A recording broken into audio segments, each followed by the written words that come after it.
Country living is not excused so much from a nuclear bomb. However, when a nuclear attack is put out there, it's generally designed to attack the cities. But that, remember, we said that fallout could travel for up to a couple hundred miles. But you have more time when you're in the country because you can witness and see what's going on, and you have time to prepare.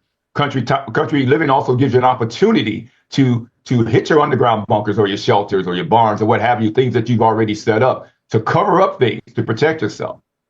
And remember this, one of the biggest things with contamination, your pets and your animals that you love so much can be contaminated by radiation because they're in and outside. You don't want to just pick up Fluffy and start kissing and hugging Fluffy. If you're still blessed to have him with you, he needs to be cleaned up and decontaminated. There's a bunch of ways to decontaminate, and soap and water starts as a biggie to get all that scrubbed off of you, putting on clean clothes.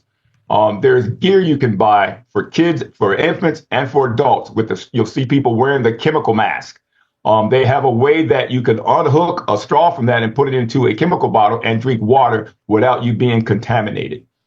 Contamination is something that's key. Some people, you may not see the effects right away. A lot of them you'll see instantly.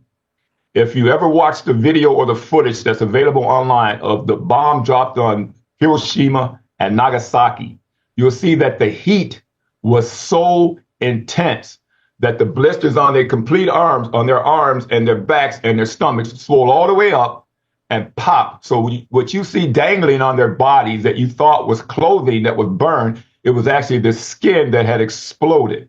The pain from that, and I guess trying to give you guys facts here, that's what we're doing. The pain from that was so intense that people just simply laid there to die because there were nowhere to go. All the nerves are exposed and all of that.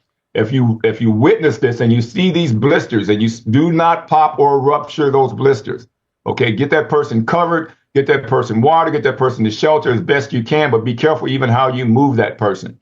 But that does tell you contamination is there. Mask up, cover up, do whatever you can. When you head back into your place where you're going to live or stay or spend the night, remove that first level of clothing prior to going into that secure place to take as less contamination as possible. These things are all key for us.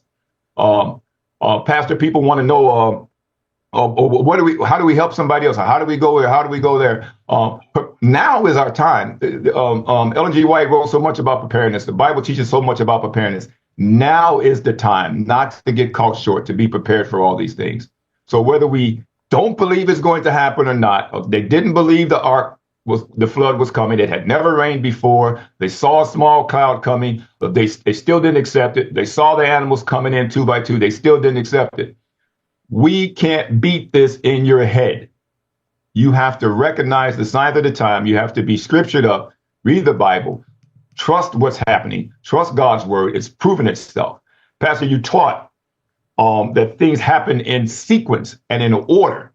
Sequence and in order. If you all know the prophecy, these things are happening in sequence, in order, just as it was said. As in the days of Sodom, so shall it be. We see so many things going on now that God is like, it's like to me, he's saying now. And when he says that,